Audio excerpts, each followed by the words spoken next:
this unit number 3 is about these contents we are going to cover as we discussed to some extent in the previous class. This unit contains business model, revenue model, cost model, first mover myth, formulating a winning strategy, and how people develop centric strategy, and what are the different strategies to enter into the market, and the different strategies to grow your business. And also we will discuss the difference between marketing and entrepreneurship. And also in the last section or say section of this unit, we will discuss marketing strategies for the different new business people or entrepreneurs. Marketing skills for managing growth. Is this okay? Okay, now let's start. First, we need to discuss what is business model. If you recall your memory in the last class, not in the last in the 2 weeks back, I have shown you the business model. That was the PowerPoint slide. So the total model, as also I have explained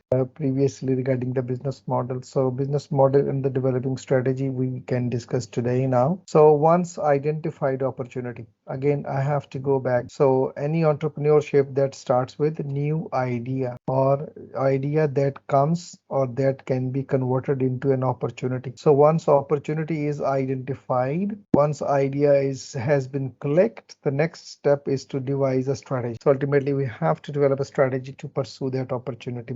For example, the idea which you thought before that can be converted into a pure business opportunity. Now what could be the next step? The next step is to develop or prepare a strategy to pursue that opportunity, how that opportunity can be capitalized. And then we discuss the differentiation strategy. This is the one strategy which was introduced by I think Philip Kotler or maybe BCG Group. So there is a Boston Consulting Group which has presented this strategy, which is known as differentiation. Second strategy is known as low cost leadership strategy. Third one is a niche. Many would-be entrepreneurs fails to grasp the particulars of devising and implementing their strategy. This is very much true because most of the entrepreneurs, they don't know how to develop the different strategies, the main cause for their failure. So maybe including, the failure of developing or implementing the strategies for their new businesses. I will explain later on what is low-cost leadership strategy and what is differentiation strategy. And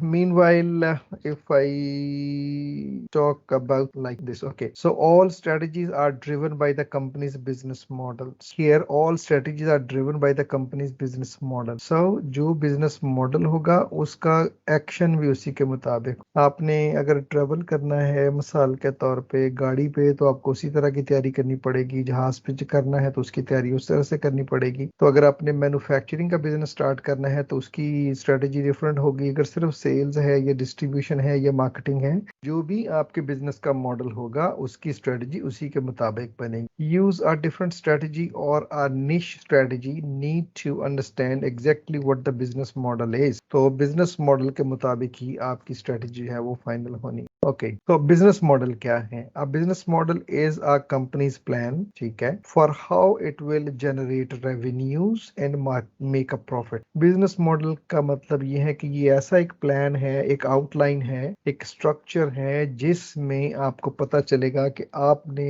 revenue कैसे generate करना है, develop करना है और profit कैसे कमाना है. ये पूरा मॉडल जो है ना वो होता है, जो कंपनी का प्लान होगा वो कहेगा बिजनेस मॉडल. अगर मैन्युफैक्चरिंग होगा तो मैन्युफैक्चरिंग से आप मैन्युफैक्चर करेंगे और उसके बाद फिर आप B2B बिजनेस में जाकर बेचेंगे तो रेवेन्यू जनरेट करेंगे, या B2C करेंगे, बिजनेस टू कंज्यूमर, आप कोई चीज बनाएंगे फिर उसके बाद आप डिस्ट्रीब्यूटर्स को देंगे, वो जाके इस रिटेल में बेचेगा, कंज्यूमर खरीदेगा या कस्टमर खरीदेगा तो वो रेवेन्यू जनरेट करेगा और ऐसे ही आप प्रॉफिट कमाएंगे. इट एक्सप्लेन्स व्हाट प्रोडक्ट्स और services the business plans to manufacture and market. तो ये बिजनेस मॉडल ही आपको एक्सप्लेन करता है कि आपने कौन सी प्रोडक्ट बनानी है या कौन सी सर्विसेज आपने ऑफर करनी है अपने बिजनेस प्लान के अंदर. क्या वो मैन्युफैक्चरिंग है या वो मार्केट करने से रिलेटेड है. And how it plans to, और वो होगा कैसे, यानी रॉ मटेरियल कैसे होगा, या वो जमीन कैसे लेंगे, मशीन कैसे लेंगे, किस तरीके से आप उनको मैनेज करेंगे, किस तरीके से आप उनको फिर आप स्टोर करेंगे, किस तरीके से आप डिस्ट्रीब्यूट करेंगे. तो ये पूरा जो है ना वो एक्सप्लेन करता है बिजनेस प्लान से पता है. For example, if you have an idea in your business and you say, Mr. Khalid, we want to start a business, then I would say, okay, please come up with your business plan. अब business plan लेके आओ, business plan ही मुझे explain करेगा कि आपका model क्या है, revenue कैसे जनरेट करना है, मैन्युफैक्चरिंग है या आप सर्विसेज ऑफर कर रहे हैं। आप business model lays out a step by step plan of action. लो आसान हो गया। ये क्या है? Step by step plan of action. Actions जो मैं कहता हूँ ना, strategy, group of actions, plan of actions, कैसे कैसे होगा for profitability operating the business in a specific market place. Okay, so a good understanding can help in different entities with the following. यानी कि जो आपका बिजनेस मॉडल होगा वो बनेगा जब आपके पास प्रॉपर बिजनेस के बारे में अंडरस्टैंडिंग होगी, यानी नॉलेज गैदर किया होगा, कॉम्पिटिटर्स का, बैंक्स का, प्रोडक्ट्स का, सेल्स का, इकोनॉमी का, रूल्स एंड रेगुलेशंस का, जो भी आप लोगों ने किया होगा उसकी जो पूरी अंडरस्टैंडिंग होगी ना, तो उससे फिर आपको पता चलेगा आपका, तो वो बिजनेस मॉडल उसके मुताबिक होगा। क्या? Quickly gain the big picture of the business and understand how different pieces fit together. यानी किस तरीके से ये आपका बिजनेस प्रॉस्पर होगा, किस तरीके से आप स्टार्ट करेंगे। For example, if I just ask you one question, आपने अगर एक स्कूल सिस्टम लॉन्च करना है, जैसे कि अगर आप पिछली स्लाइड पे जाएं तो यहाँ पे ये लिखा हुआ है ना, जिसमें हमने कहा ये डिफरेंशिएशन है। तो डिफरेंशिएशन में एक ये स्ट्रेटजी है डिफरेंशिएशन, दूसरी लो कॉस्ट, तीसरी निश मार्केटिंग। तो तीनों स्ट्रेटजीज में आप पहले मार्केट रिसर्च करके फिर अपना प्लान बना के फिर आप अकॉर्डिंगली मूव करते हैं, जो ना वो गैदर करनी है। Quickly gain the big picture of the business, then understand how different pieces fit together.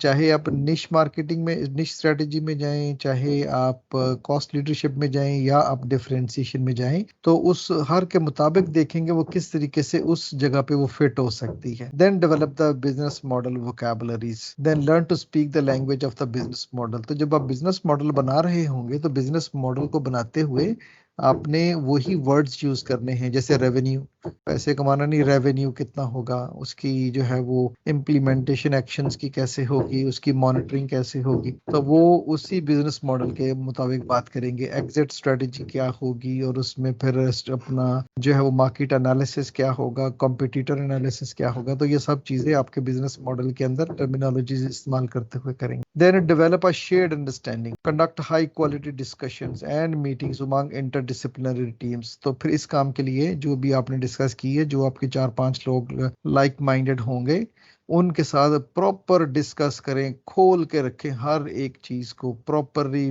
Discuss करें। एचआर वाला है, क्वालिटी वाला है, करिकुलम डेवलपमेंट वाला है, फैकल्टी है, और फिर उसमें सिक्रेसी है, तो वो सब चीजें सब लोगों से प्रॉपर डिस्कस करें। फिर उसके बाद मॉडल जो अपना डेवलप करें, बिजनेस प्लान डेवलप करें। Then think beyond product services innovation, consider innovation in the different facets of business. तो जो इनोवेशन है वो चूंकि बिजनेस के डिफरेंट फेसेट्स जो होते हैं ना, लेयर्स जो होती हैं, तो मिसाल के तौर पे कि आप का एनवायरनमेंट है कि अपने स्टूडेंट्स को बड़ा अच्छा एनवायरनमेंट देना है, तो एनवायरनमेंट में नीट एंड क्लीन हो, उसमें फिर गर्मी ना हो, एसी शेसी लगे हुए हो, अच्छा, या फिर सिक्योरिटी, हर बच्चा प्रॉपर तरीके से सिक्योरिटी को चेक के थ्रू आएगा, दीवारें बड़ी, ऊपर से फेंस लगे हुए, तो ये दूसरा फेसेट हो गया। या फिर फैकल्टी मेंबर्स जो हैं आपके वो बड़े हाईली क्वालिफाइड हों और प्रॉपर डिलीवरी हो, वो किसी कॉज के साथ इस प्रोफेशन में हो। तो ये जितनी भी चीजें हैं ये सब आपने देखना कि किस जगह पे आप ज्यादा बेहतरी ला सकते। Then bring structure to the innovation through the process, तो फिर वो आप उसको आगे लेके इसी तरीके से चले। अब जो मॉडल है उसको अभी यहाँ पे हम ब्रेक करते हैं। तो पहला मॉडल जो है उसको हम बोलते हैं कि रेवेन्यू मॉडल क्या होगा। एक ही मॉडल के अंदर, एक ही बिजनेस प्लान के अंदर डिफरेंट मॉडल्स हो सकते हैं, यानी कि आपके इस बिजनेस प्लान का रेवेन्यू मॉडल क्या होगा। तो रेवेन्यू मॉडल क्या होता है? रेवेन्यू कहते हैं जो भी आप अमाउंट या सेल्स की फॉर्म में आप जनरेट करते हैं, सिक्योर या रिकवर करते हैं, उसे कहते हैं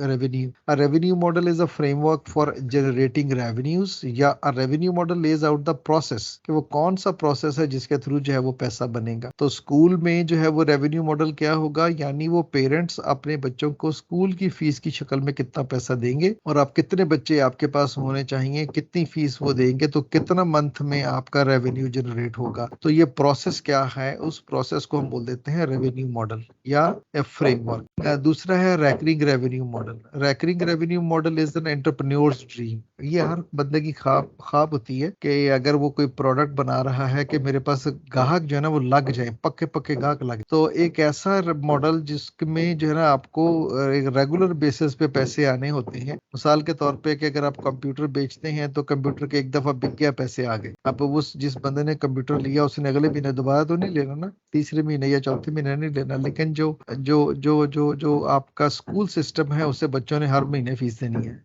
तो ये खुद ब खुद ये रैकरिंग निकला है रीअकरिंग से। तो रीअकरिंग रेवेन्यू मॉडल। तो स्कूल वाले जो एग्जांपल है वो रैकरिंग मॉडल है। जो बाकी प्रोडक्ट्स बेचते हैं तो उसमें कुछ प्रोडक्ट्स ऐसी होती हैं कि जिसमें वो बार बार खरीदते हैं। चीनी है वो बार बार खरीदेगा, नमक है बार बार खरीदेगा, चिकन है वो बार बार खरीदेगा। तो ये सारा रैकरिंग मॉडल होना चाहिए। और कुछ प्रोडक्ट्स होते हैं जिसकी वन टाइम परचेज होती है। तो आपने देखना है कि रैकरिंग रेवेन्यू मॉडल क्या है। रैकरिंग मॉडल जो है it creates a continuous recurring revenue based on one time deliverable. Although companies require more time and capital to implement recurring revenue schemes, the long-term returns are ultimately worth the investment. अगर कोई ऐसा काम करते हैं, आप ऐसी investment करते हैं जिसमें कस्टमर जो है वो बार बार आपके पास से आके खरीदे, तो वो रेकरिंग मॉडल होता है। उसके बाद है transactional revenue model. Transactional revenue model क्या है? Transactional revenue models are based on selling goods. कि जो आपने जनरेटर था वो बेच दिया, पैसा आ गया। आपने लैपटॉप था बेच दिया, सीपीयू था बेच दिया, मोटर बाइक थी, गाड़ी थी बेच दी। तो वो आप चीजों को बेचने के बाद जो रेवेन्यू ट्रांजैक्शन के थ्रू आता है वो ट्रांजैक्शनल मॉडल होता है। जबकि स्कूल सिस्टम में तो किसी चीज की ट्रांजैक्शन नहीं होती, आप सर्विसेज ऑफर कर रहे होते हैं। और होटल के अंदर आप सर्विसेज ऑफर कर रहे होते हैं, एयरलाइन इंडस्ट्री में आप सर्विसेज ऑफर कर रहे होते हैं, तो ट्रांजैक्शन नहीं होती। लेकिन ट्रांजैक्शनल बिजनेस में कोई प्रोडक्ट ऐसी है जिसको आप बेचते हैं और उसे रेवेन्यू जनरेट करते हैं ट्रांजैक्शन के ऊपर। Then transactional revenue models are less attractive than recurring revenue because the company has to do something new for every sale. ये इसका ड्रॉबैक है कि आपको वही चीज दोबारा बेचने के लिए आपको उसके अंदर ज्यादा मेहनत करनी पड़ती है। अच्छा, एक minute.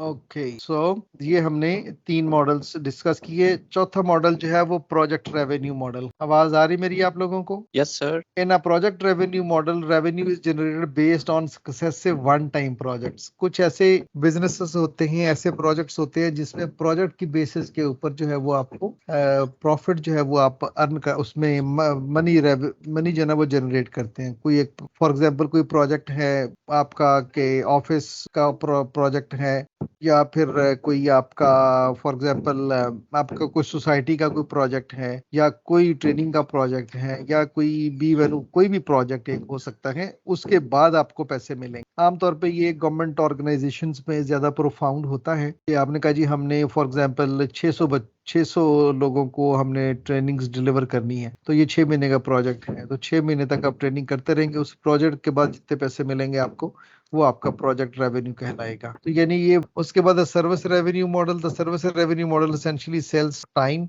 In combination with service and attractive revenue model. तो सर्विसेज रेवेन्यू मॉडल में ये है कि जब आप कोई अपनी सर्विसेज देते हैं तो उसके बाद जो है वो मतलब आप मिसाल के तौर पे कि आपको अगर मैं कहूँ कि कोई ऐसी कंपनी जो कि सर्विसेज देती हो, जैसे कि लीगल कंपनी सर्विसेज देती है, इंश्योरेंस कंपनी सर्विसेज देती हैं, तो उनके उसके बाद जो है ना वो प्रीमियम पे कर देते हैं। तो ऐसे मॉडल जो कि सर्विस के अगेंस्ट आपको मिले तो उसको आप सर्विस रेवेन्यू मॉडल कहते हैं। इन combination with service and at least attractive revenue model. तो ये वाला आपका कहलाएगा सर्विस रेवेन्यू मॉडल। कहीं पे आप प्रोजेक्ट पे पैसा मिलेगा आपको बाद में, कहीं पे प्रोडक्ट बेचने पे मिलेगा, और कहीं पे सर्विस एक्सटेंड करने पे मिलेगा। उसके बाद आता है कॉस्ट मॉडल। यानी जो आप बिजनेस प्लान लेके आएंगे ना उसमें इन 5 में से कोई भी आपके मुझे बता सकते हैं कि जी हम ऐसे करेंगे, हम ये वाला ऐसे करेंगे। हमारा मॉडल या तो वो रेवेन्यू मॉडल हमने जो 5 डिस्कस किए हैं उनमें से एक आप एक्सप्लेन कर देंगे जी हमारा बिजनेस रेवेन्यू मॉडल ये होगा। वो प्रोजेक्ट भी हो सकता है, वो सर्विस भी हो सकता है, वो प्रोडक्ट भी हो सकता है। अच्छा, अगला है हमारा कॉस्ट मॉडल। और ये 5 में से एक भी हो सकता है एक कंपनी के लिए, 2 भी हो सकते हैं, तो दोनों का कॉम्बिनेशन भी हो सकता है। और उसके बाद जो है अगला है कॉस्ट मॉडल। चलो वो तो रेवेन्यू हो गया था। अब आपने जो वो बिजनेस करना है तो उसके अंदर आपको इन्वेस्टमेंट या कॉस्ट भी आपको पे करनी है, तो उसका मॉडल क्या हो, तो उसके लिए भी हम डेवलप कर set of mathematical equations that converts resources और resource data into the cost data. तो जितनी रिक्वायरमेंट होती है उसके मुताबिक उसकी कॉस्ट सेट करके आप उसका मॉडल बनाते हो कि जनाब हमें कितने पैसे, for example about 90% of new business fail in the first 3 years because they fail to understand their cost. पता नहीं चलता उनको कि भाई हमारी कॉस्ट कितनी होगी। अगर मैं स्कूल सिस्टम की बात करता हूं तो पहले महीने जो है ना, आपने एक बिल्डिंग ली है लीज पे, बिल्डिंग के लिए आपने पूरे साल के या 2 साल के पैसे दिए हैं, और फिर उसके बाद आपने जो है वो उसकी रजिस्ट्रेशन कराई, वो भी आपने साल के पैसे दिए हैं। फिर उसके बाद आपने टीचर्स हायर किए, उनको आप मंथली बेसिस के ऊपर पैसे देंगे। फिर कुछ ऐसे भी होंगे जहाँ पे आपको डेली की रिक्वायरमेंट जो है उसके पैसे देंगे। तो कुछ ये है कि आप एडवांस में कुछ स्टेशनरी कुछ चीजें देंगे। फर्नीचर जो है वो आपके one time investment, one time cost होगी। तो ये सारी कॉस्ट का जो मॉडल होता है ना, उसको आप बोलते हैं कॉस्ट मॉडल, कि जिसमें वो तमाम रिक्वायर्ड रिसोर्सेज और उनकी पेमेंट मौजूद होती है। What it will take to create the goods and services they will promised in their value proposition, के यानी कि जो बिजनेस में अपने प्रोडक्ट्स जो आपने क्रिएट करनी है या सर्विसेज जो आपने देनी है उसके बारे में कि उसकी कॉस्ट क्या। One must evaluate the cost of creating and delivering the value, कि वो फिर डिलीवर करने के चार्जेस भी उसके अंदर शामिल होंगे। जैसे कि आपने एजुकेशन डिलीवर करनी है या प्रोडक्ट डिलीवर करनी है तो डिलीवरी के भी चार्जेस होंगे ना, तो वो सारे उसके अंदर शामिल होंगे यानी कॉस्ट के अंदर। तो कॉस्ट क्या होती है? कॉस्ट 3 तरह से हम कह सकते हैं कि इसकी मुख्तलिफ, एक होती है जी टोटल कॉस्ट कितनी है। तो टोटल कॉस्ट में क्या कुछ शामिल होता है? टोटल कॉस्ट में 2 तरह की कॉस्ट शामिल होती है, एक होती है टोटल फिक्स कॉस्ट और एक होती है टोटल वेरिएबल कॉस्ट। कि एक वो कॉस्ट है जो कि आपकी फिक्स होगी, बिल्डिंग ले ली फिक्स है, रजिस्ट्रेशन करा ली फिक्स है, तो ये सारी फिक्स है। तो जो दूसरी कॉस्ट है जो कि वक्त के साथ साथ बदलती रहती है, फॉर एग्जांपल इलेक्ट्रिसिटी चार्जेस जो है वो फिक्स नहीं है। इलेक्ट्रिसिटी ज्यादा इस्तेमाल होगी तो ज्यादा मतलब कॉस्ट होगी, कम इस्तेमाल होगी तो कम कॉस्ट होगी। मसलन अगर आपके पास से 6 टीचर हैं, स्टूडेंट हैं आपके पास 10 करके 60 स्टूडेंट हैं, जैसे ही स्टूडेंट बढ़ेंगे तो आपके टीचर भी बढ़ जाएंगे तो कॉस्ट भी बढ़ जाएगी। एक नया रूम में एडजस्ट करेंगे तो उसमें इलेक्ट्रिसिटी का चार्जेस भी बढ़ जाएंगे। तो वो कॉस्ट जो कि प्रोडक्शन के साथ साथ, या वो कॉस्ट जो डिलीवरी के साथ साथ, या वो कॉस्ट जो मैन्युफैक्चरिंग के साथ साथ बढ़ती है या कंजम्पशन के साथ बढ़ती है, वो वेरी करती है, तो उसको टोटल वेरिएबल कॉस्ट कह देते हैं। तो जो फिक्स आपने पे की होती है वो टोटल फिक्स कॉस्ट होती है। दोनों को मिला दें तो फिर हम कहते हैं कि ये हमारी टोटल कॉस्ट होगी। ओके, अब फिक्स कॉस्ट में क्या क्या चीजें शामिल हो सकती हैं? अब आप पढ़े जरा, आप लोग ऊंचा पढ़े। अच्छा, अब कंपनी कितना भी बिजनेस प्रोड्यूस करे लेकिन वो एक्सपेंस जो कि उतने ही रहने हैं उसको बोलते हैं फिक्स कॉस्ट। यानी कि आपने जो फर्नीचर खरीद लिया था वो फिक्स है, जो मशीन खरीद ली थी वो फिक्स है, तो जो मशीन के एक्सपेंसेस हैं वो वही रहेंगे जो आपने एक दफा 20 लाख की मशीन खरीद ली। अगर आप मैन्युफैक्चरिंग करने जा रहे हैं तो फिक्स कॉस्ट है, बिल्डिंग ले लिया तो फिक्स कॉस्ट है। तो अब लेकिन जो प्रोडक्शन चाहे कम हो चाहे ज्यादा हो, मशीन तो अपनी फिक्स कॉस्ट तो आपके पड़ी गई, वो तो रहनी है, वो चेंज नहीं होनी। हाँ, तो ऐसी कॉस्ट को हम रेफर करते हैं या कहते हैं ओवरहेड कॉस्ट भी कहते हैं। अब मंथली सैलरी है वो तो फिक्स रहनी है ना, वो चाहे 10 बच्चे हो चाहे 15 हो चाहे 8 हो, तो वो जो सैलरी है वो पूरे साल के लिए एम्प्लॉइज की सेम रहनी है, वो फिक्स है कॉस्ट, वो तो देने ही देने हैं आपने, चाहे बच्चे कम है तब भी देने हैं, सैलरी उसकी फीस कम है तब भी देने हैं, ज्यादा हो जाए तब भी देने। तो ऐसी कॉस्ट जो कि प्रोडक्शन के साथ चेंज नहीं होती वो फिक्स कॉस्ट कहलाती है। अब वेरिएबल कॉस्ट पढ़िए क्या क्या हो सकती है। वेरिएबल कॉस्ट जो है कि जैसे ही प्रोडक्शन बढ़ेगी तो आपकी कॉस्ट भी बढ़ जाएगी। आपकी कॉस्ट जो है वो रॉ मटेरियल की बढ़ जाएगी, कॉस्ट आपकी डिस्ट्रीब्यूशन की बढ़ जाएगी, कॉस्ट आपकी इंश्योरेंस की बढ़ जाएगी। तो ये चूंकि प्रोडक्शन के साथ डिपेंड करता है, तो प्रोडक्शन कम हो तो कॉस्ट कम होगी, प्रोडक्शन ज्यादा हो तो कॉस्ट ज्यादा होगी। तो ऐसी कॉस्ट जो प्रोडक्शन के साथ ऊपर नीचे जाए उसको हम बोलते हैं वेरिएबल कॉस्ट। हाँ, इसका मतलब ये है कि जो आपकी पर यूनिट कॉस्ट है वो जो है वो ये बेसिकली इकोनॉमीज ऑफ स्केल का एक कॉन्सेप्ट है, हम यूज करते हैं बिजनेस में। इकोनॉमीज ऑफ स्केल, इकोनॉमी यानी बचत, ऑफ स्केल बचत का पैमाना, बचत का पैमाना। इकोनॉमीज ऑफ स्केल का मतलब ये है कि जैसे जैसे प्रोडक्शन स्केल बढ़ेगा, हाई लेवल बढ़ेगा, हाई स्केल पे जाएगी, उतनी ही आपको बचत होगी पर यूनिट कॉस्ट के ऊपर। यानी कि अगर आपने मिसाल के तौर पे कि अगर आपने क्या एग्जांपल दूं, अगर आपने फॉर एग्जांपल कोई बॉल पेन प्रोड्यूस कर रहे हैं, आप अगर बॉल पेन प्रोड्यूस करते हैं 100, तो एक आपको पड़ेगी फॉर एग्जांपल कि वो 10 रुपए उसकी कॉस्ट। लेकिन अगर आप उसको एक 100 की बजाय आप उसे 10,000 प्रोड्यूस करें, जब 10,000 प्रोड्यूस करेंगे तो अल्टीमेटली आप ज्यादा माल खरीदेंगे रॉ मटेरियल, तो जब रॉ मटेरियल ज्यादा खरीदेंगे तो अल्टीमेटली पर आपको सस्ता मिलेगा, जब सस्ता मिलेगा तो आपकी कॉस्ट जो है वो कम हो जाएगी। तो जैसे आप बाजार नहीं जाते हो सुबह लेने के लिए आलू, तो वो आलू आपको देता है 1 किलो 120 रुपए के, आप कहते हो जी 5 किलो लेने हैं, वो कहते जी 110 लगा लूंगा। अब जब 110 लगाएंगे तो आपको किलो के पीछे 10 रुपए बच जाएंगे ना, तो यानी कॉस्ट आपकी पर यूनिट जो है वो कम होती जाएगी। जैसे जैसे हमारी प्रोडक्शन ज्यादा होती है उस साथ ही हमारी पर यूनिट कॉस्ट जो है ना ओवरऑल वो कम होना शुरू हो जाए, क्योंकि आप बल्क में चीजें मंगवा रहे होते हैं, आपकी प्रोडक्शन का स्केल हाई होता है, तो आपका रॉ मटेरियल जो है वो मतलब होता है। मिसाल के तौर पे क्या, अगर आप एक ट्रक में लेके आते हो रॉ मटेरियल, आधा ट्रक होता है वो, लेकिन अगर आप और ट्रक वाला आपसे लेता है 50,000 रुपये, आपने 100 कुर्सियां मंगवाई और उस ट्रक में अगर 200 कुर्सियां आ सकती हैं, तो ट्रक वाले ने तो 50,000 ही लेना है, तो 100 कुर्सियों पे एक कुर्सी का उसका खर्चा पड़ता है 500 फॉर एग्जाम्पल। लेकिन अगर वो डबल कर लेंगे तो खर्चा तो उसका वही रहना है, ट्रक वाले का 50,000 ही, लेकिन अब 50,000 की वो 100 नहीं अब 200 लेके आ रहा है, तो इसका मतलब ये हुआ कि पर यूनिट पर चेयर जो कॉस्ट उसकी ट्रांसपोर्टेशन की है वो कम हो जाएगी, चूंकि आपने नंबर ऑफ चेयर्स बढ़ा दी। अगर चेयर बनाने के बिजनेस है तो उसमें जितनी प्रोडक्शन ज्यादा होगी उतनी per unit cost per chair cost कम होगी। तो जो बड़ी कंपनीज होती है ना, अगर लास्ट वाला पड़े, बड़ी कंपनीज जो होती है essentially this cost advantage to the big companies, they can enjoy due to their size, share of quantity of output और स्केल ऑफ ऑपरेशन। यानी कि वो कहते हैं जी माल ज्यादा मंगा लो, रॉ मटेरियल हमारा तो बिक ही रहा है ना, ज्यादा मंगवाएंगे तो सस्ता मिल जाएगा, तो पर यूनिट कॉस्ट आपकी कम हो जाएगी, प्रॉफिट ज्यादा हो जाएगा। यानी अगर कुर्सी पहले आपकी 500 रुपए में मैन्युफैक्चर हो रही थी, आप 100 कुर्सियां बनाते थे और आप कहते जी नहीं आप मुझे 200 बनानी है, तो मटेरियल सस्ता मिल जाएगा, जरा ज्यादा मंगवा रहे, तो पहले कुर्सी 500 की पड़ती थी, हो सकता है वो 450 रुपए की कॉस्ट कर जाए आपको घर। तो मैं अगर दूसरा कहूँ, अगर आप फॉर एग्जाम्पल कोई बिजनेस स्टार्ट करते हैं ऐसा गारमेंट्स का, स्टिचिंग करते हैं खुद, तो आप 100 सूट स्टिच करें तो एक आपको 1,000 रुपए का पड़ रहा है, तो अगर आप 200 स्टिच करें तो आपका 1,000 का नहीं पड़ेगा बल्कि उससे भी कम में पड़ेगा, क्योंकि आपने इकोनॉमीज ऑफ स्केल का बेनिफिट एडवांटेज लिया। आप स्टोर कर सकते थे, स्टोर कर सकेंगे, आपको प्रॉब्लम ज्यादा नहीं होगा, तो इसलिए इकोनॉमीज ऑफ स्केल के कॉन्सेप्ट को भी जहन में रखना होता है जी।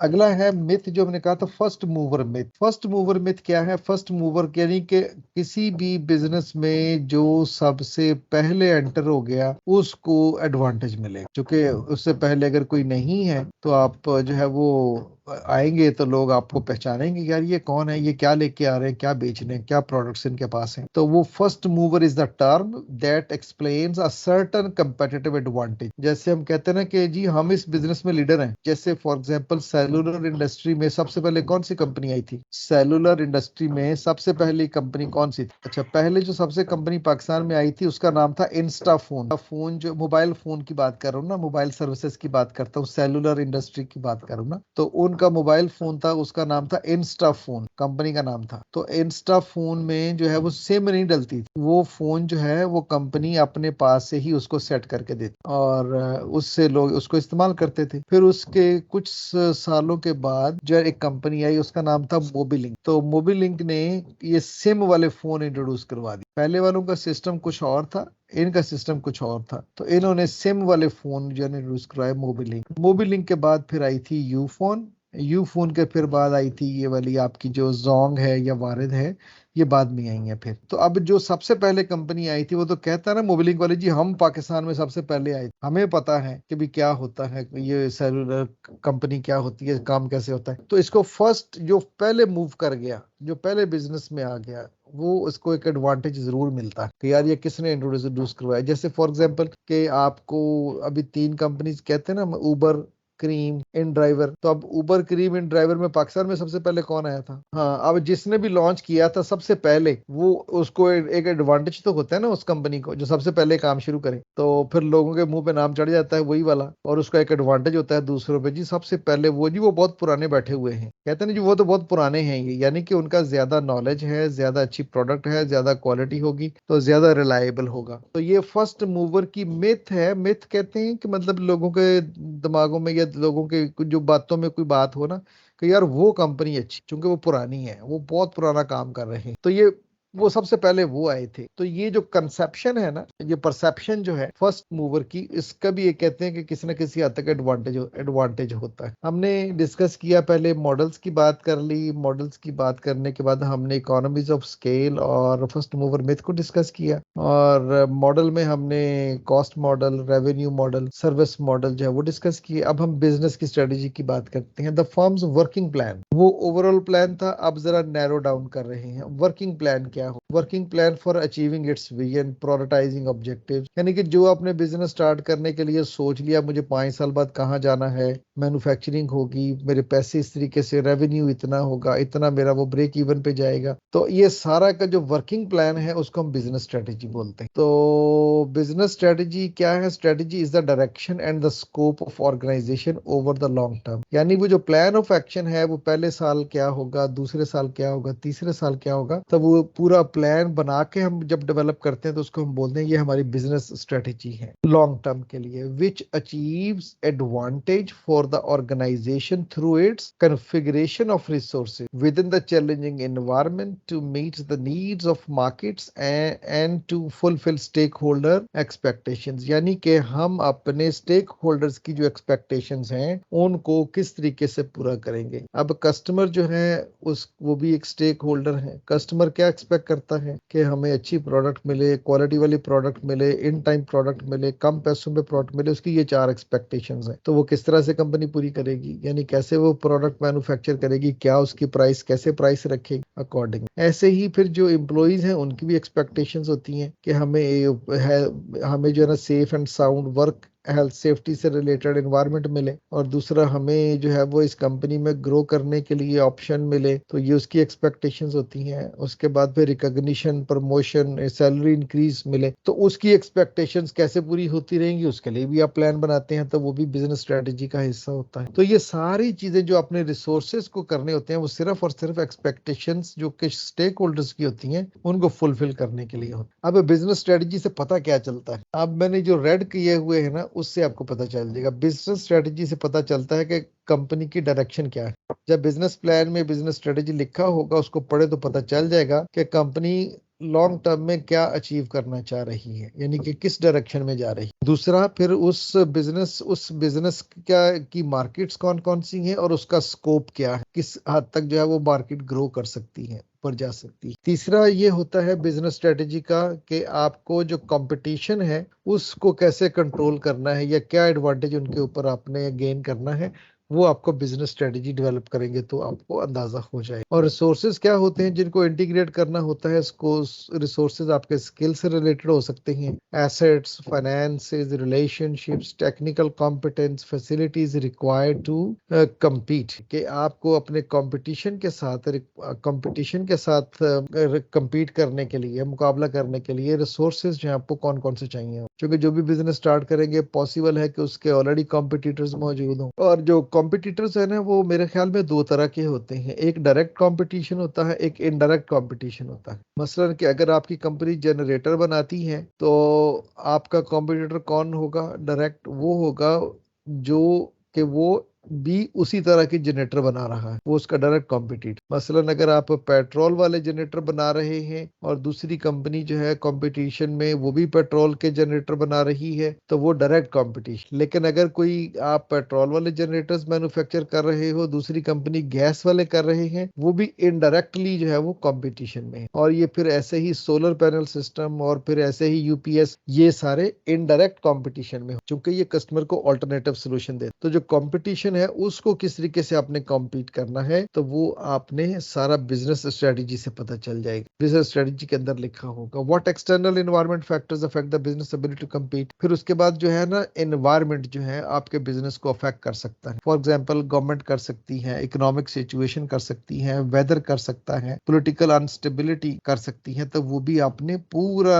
अंडरस्टैंड करने के बाद ही अपनी बिजनेस स्ट्रेटेजी बनानी। Then what are the values and expectations of these of those who have power in and around the business. यानी वो स्टेक होल्डर्स जितने भी हमने डिस्कस किए, आपके customer stakeholders, competitor stakeholders, government stakeholders, और फिर society stakeholders, तो फिर आपके employees stakeholder, customer stakeholder, तो उनके मुताबिक ही आपने उनकी एक्सपेक्टेशंस को ही सामने रखते हुए अपनी बिजनेस स्ट्रेटेजी बनानी होती है। ओके, अब जब सब कुछ डिस्कस कर लिया तो फिर आपने जो है ना एक विनिंग स्ट्रेटेजी जो है ना वो फार्मूलेट करनी। तो उसमें सबसे पहले अपने स्ट्रेटेजी डेवलप करने से पहले पहले देखना है कि आपने अचीव क्या करना है, यानी आपका गोल क्या है। तो आपको पहले गोल सेट करना है। गोल सेट हो सकता है कि मुझे जी फॉर एग्जांपल कि मुझे 1 साल के अंदर 50,000 कस्टमर बनाने हैं, तो ये भी एक आपका गोल हो सकता है। या मुझे पहले साल में 5% प्रॉफिट कमाना है, ये भी गोल हो सकता है। यानी कि स्ट्रेटेजी जिस चीज की भी बनानी है पहले गोल बनाना है उसका, कि आपने अचीव क्या करना है या आपने जाना कहाँ पे है। तो फिर जहां पे आपने जाना है या जो आपने अचीव करना है उसके मुताबिक ही आपकी स्ट्रेटेजी होगी। तो पहला काम क्या करना होता है स्ट्रेटेजी से पहले, गोल सेट करना हो। तो गोल जो है वो 3 तरह के हो सकते हैं। फर्स्ट शॉर्ट टर्म गोल्स हो सकते हैं, लॉन्ग टर्म गोल हो सकते हैं। तो ये लेकिन इसमें जो है ना गोल सेट करते हुए आपको 3 स्टेजेस में से गुजरना होता है, 3 फेसेट्स या लेयर्स। उसमें पहली में क्या करते हैं कि आप डिफाइन करते हैं कि जी आपके शॉर्ट टर्म गोल क्या है और आपके लॉन्ग टर्म गोल क्या है। जब वो दोनों आप कंफर्म कर ले, डेवलप कर ले, फिर उसके बाद आप वो प्रोसेस डिसाइड करते हैं कि अब आपने उनको अचीव कैसे करना है। तीसरे में क्या करते हैं कि आप वो प्रोसेस को अपने स्टाफ के मुताबिक, अपने लोगों के मुताबिक कस्टमाइज करते हैं कि किस तरह से आप अपने गोल्स बिजनेस के जो है ना वो अचीव करें। और keep in mind during this process your goals to be detailed, realistic and match the values of your vision। हमने कहा कि अब जो है ना अपने स्ट्रेटेजी बनानी है तो 3 स्टेप होते हैं। पहले अपने गोल डेवलप करना है, फिर अपने प्रोसेस की बात करनी है, और तीसरा जो मैंने किया था वो क्या है, फाइनली आपने कस्टमाइज करना है उस प्रोसेस को अपने रिसोर्सेज के मुताबिक। 3 चीजें होगी। पहली क्या, पहले गोल बनाएं, फिर प्रोसेस को आइडेंटिफाई करें, फिर उसके बाद उसको कस्टमाइज करें बेस्ड ऑन योर रिसोर्सेस। ठीक हो गया। और अभी जो है अब अपने जब फॉर्मुलेट करना है तो उसमें सबसे पहले आपको ना एनालिसिस करना होता है। तो ये मैंने कुछ चीजें आपको डिस्कस की हैं। पहले एनालिसिस जो है ना वो मेजर रीजन है। Analysis is the key stage because the information gained in this stage will shape the next 2 stages. तो जब तक आपके पास प्रॉपर इंफॉर्मेशन होगी कंपनी की, कॉम्पिटिटर्स की, कस्टमर्स की रिक्वायरमेंट्स की, इन्वायरमेंट की, पॉलिटिकल स्टेबिलिटी की, इकोनॉमिक सिचुएशंस और कंडीशंस की, लीगल सिचुएशंस की, तो फिर ही आप कोई बना सकेंगे ना स्ट्रेटेजी। तो पहला क्या काम करना होता है, आपने एनालाइज करना होता है। यानी डिटेल, जैसे मैंने आपको कहा था कि मुझे लोकेशन के बारे में बताओ, तो आप लोगों ने बोलना शुरू कर दिया था। तो ये क्या है, डिटेल्ड एनालिसिस है। Okay, in this stage gather as much as information which is required or what you can take and data relevant to the completion of the vision। यानी कि आपने वो तमाम इंफॉर्मेशन और डेटा और रिसर्च जो market से वो आपने ले ली। Then focus of the analysis should be on understanding the needs. तो जो जब एनालाइज कर रहे होते हैं तो मेजर फोकस आपका अंडरस्टैंडिंग के ऊपर होना चाहिए कि वो किस तरह से बिजनेस नीड्स को पूरा कर सकता है। तो इसलिए इसको हम एक स्ट्रेटेजिक डायरेक्शन डेवलप कर लेते हैं। हाँ जी, ऐसे ऐसे ऐसे ये करेंगे, पहले ये करेंगे, फिर ये करेंगे, फिर ये करेंगे। लेकिन इनको करते हुए आपको एक और चीज देखनी होती है, एग्जामिन करना है एनी एक्सटर्नल और इंटरनल इश्यूज। एक्सटर्नल आपका कॉम्पिटिटर की तरफ से हो सकता है, एक्सटर्नल आपका government rules, regulations, procedures, registrations, legal requirement का हो सकता है, और इंटरनल इशू जो है वो भी अपने सामने रखने हैं। वो आपकी पुअर क्वालिटी मशीन्स हो सकती हैं, पुअर सिस्टम हो सकता है, आपका कैपिटल का, लैंड का कोई भी प्रॉब्लम हो सकता है, कैपेसिटी की कमी हो सकता है। तो आपने ये इंटरनल और एक्सटर्नल दोनों को ही देखना है। आपने आइडेंटिफाई द स्ट्रेंथ। फिर आप जब एनालाइज कर रहे हैं तो जो मतलब आपकी ऑर्गेनाइजेशन की स्ट्रेंथ है इंटरनल या वीकनेस इंटरनल है, वो आपने आइडेंटिफाई करनी है कि आप क्या बेहतरीन कर सकते हैं और क्या आपको इम्प्रूव करना है। या फिर जो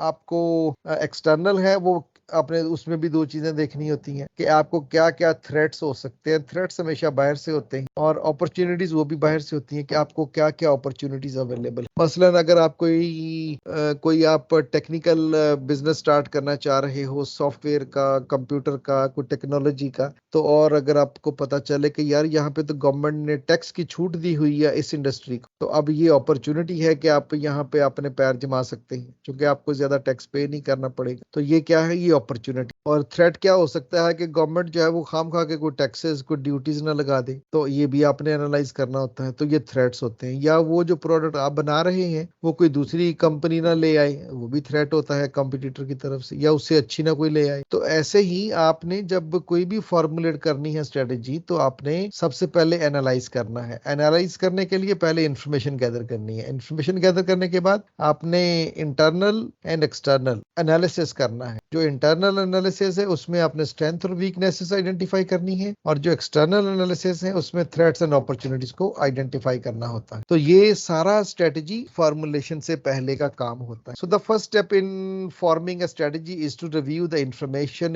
gathered from completing the analysis. तो इसमें क्या है कि आप जब स्ट्रेटेजी आपने फॉर्म करनी है तो उससे को करना है जो आपने इंफॉर्मेशन गैदर की है उसकी बेसिस के ऊपर। You got what I mean? Yes, sir. Okay. Determine what resources the business currently has that can help reach define. तो अल्टीमेटली फिर वही है कि आपने वो जब एनालाइज किया तो उसमें आपने देखे कि आपके रिसोर्सेज क्या हैं, ऑब्जेक्टिव्स क्या हैं, गोल्स क्या हैं, आइडेंटिफाई करते हैं, एक्सटर्नल रिसोर्सेज करते हैं, फिर इंटरनल रिसोर्सेज। यानी कि आपने अब स्ट्रेटेजी फॉर्मुलेट करनी है। जो इंफॉर्मेशन आपने सारी गैदर की है, आपने इंटरनल एक्सटर्नल एनालिसिस किया है, और उसके बाद जो रिक्वायर्ड रिसोर्सेज हैं उनको सामने रखते हुए अपने गोल्स जो बनाए हैं उसके मुताबिक आपने एक्शंस डिसाइड कर लेने हैं, यानी स्ट्रेटेजी फॉर्मुलेट कर देनी। कि जब आपकी स्ट्रेटेजी फॉर्मुलेट हो गई कि मुझे पहले ये करना होगा कंपनी को काम, फिर ये, फिर ये, फिर ये, so all the steps what you identify and put that into a specific procedure और द नंबर ऑफ स्टेप्स, तो वी से okay now strategy has been formulated. So once you formulated the strategy, the next step comes in, that is implementation of those actions. तो ये second phase में जो हम बोलते हैं वो स्ट्रेटेजी इंप्लीमेंटेशन है। A successful strategy implementation is very important to the success of any business venture. कि अगर आपने प्रॉपरली स्ट्रेटेजी को ही इंप्लीमेंट ना किया तो आप सक्सेसफुल नहीं हो सकते, या आपको खदशात हो सकते हैं, या फेलियर की तरफ जा सकता है काम। If strategy does not work with the business, तो फिर आप क्या करें, तो फिर आप जो है ना उसका सेकंड कॉन्टिजेंसी प्लान भी बना के रखते हैं। अगर इसने काम ना किया तो फिर हम इसके ऊपर चले जाएंगे। And everyone within the organization must be made clear of their responsibilities, duties and how that fits in with the overall goal. तो इसका मतलब ये है कि जब आप इंप्लीमेंट कर रहे हैं तो अपने तमाम डिपार्टमेंट के लोगों को उनकी रिस्पॉन्सिबिलिटी, अकाउंटेबिलिटीज, उनकी जॉब्स, ड्यूटीज, वो तमाम आपने क्लियर करनी होती हैं कि वो कनेक्टेड हो आपके ओवरऑल गोल के साथ जो आपने डिसाइड किया है। और फिर additional resource of funding venture must be secured. वो जो आपके रिसोर्सेज हैं वो भी आपने पहले से प्लान करके रखने, कहाँ से सिक्योर करने हैं, कितना घर से पैसा लेना, कितना बैंक से लेना। जब फंडिंग आपकी कंप्लीट हो जाए, एम्प्लॉइज आपके रेडी हों, और फिर क्या करें, फिर आप एग्जीक्यूट कर दें अपने प्लान को। तो जब आपने प्लान को एग्जीक्यूट कर दिया, लोगों को बता दिया, और उसके फिर कुछ बाद आप देखें, एग्जामिन करें, इवैल्यूएट करें, परफॉर्मेंस को मॉनिटर करें, स्ट्रेटेजी जो आपने बनाई थी क्या वो ठीक काम कर रही है कि नहीं कर रही। So that context is known as strategy evaluation. And control actions. Control actions mean if one doesn't work, first identify why it didn't work, and if it is because of any particular reasons of the list और list of the reasons, तो फिर आपको उनको accordingly जो है वो manage करते हैं। आमतौर पे यही होता है ना कि जब आपके मतलब गाड़ी में कोई प्रॉब्लम आ जाए तो क्या करते हैं, आप चेक करते हैं ये क्यों हुआ, ये लाइट नहीं चल रही फॉर एग्जांपल आपकी गाड़ी, तो आपने तो प्लान किया था कि ये लाइट चलेगी तो क्यों नहीं चल रही, तो फिर आप उसको चेक करते हैं, बैकवर्ड जाते हैं कि ये फ्यूज ठीक है, ये बैटरी ठीक है, ये वायर्स ठीक है, तो अभी ये क्या कर रहे हो, अगर किसी चीज की खराबी हो तो उसको ठीक कर देंगे। तो ये प्रोसेस कहलाता है कंट्रोल एक्शन। इवैल्यूएट किया आपने, if you find any change, disparity और डेविएशन, कि जी कुछ चीजें आपके प्लान के मुताबिक नहीं जा रही, तो उनको फिर प्लान पे लाने के अमल को बोलते हैं कंट्रोल एक्शंस।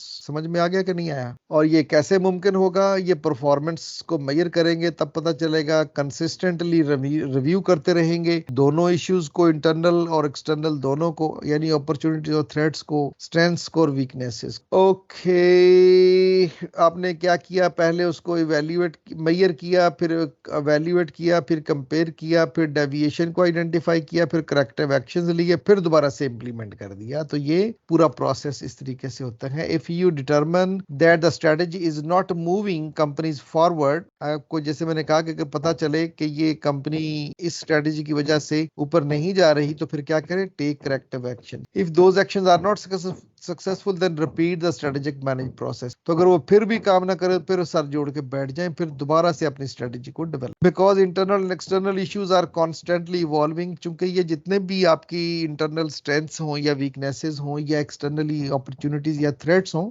ये कॉन्स्टेंटली चेंज होते रहते हैं, इवॉल्व करते रहते हैं। तो any data gain in this stage should be retain for further strategies. तो वो सबके पास सब चीजें आपके पास होनी चाहिए, ताकि आप अकॉर्डिंगली दोबारा जब स्ट्रेटजी बना रहे हो तो पता चल जाए। अब जब स्ट्रेटजी फॉर्मुलेट करते हैं तो आप देखते हैं या तो पीपल सेंट्रिक स्ट्रेटजी होगी, यानी ऐसी स्ट्रेटजी जो कि लोगों से रेलेवेंट है, previous people centric strategy. Okay, I am closing this now.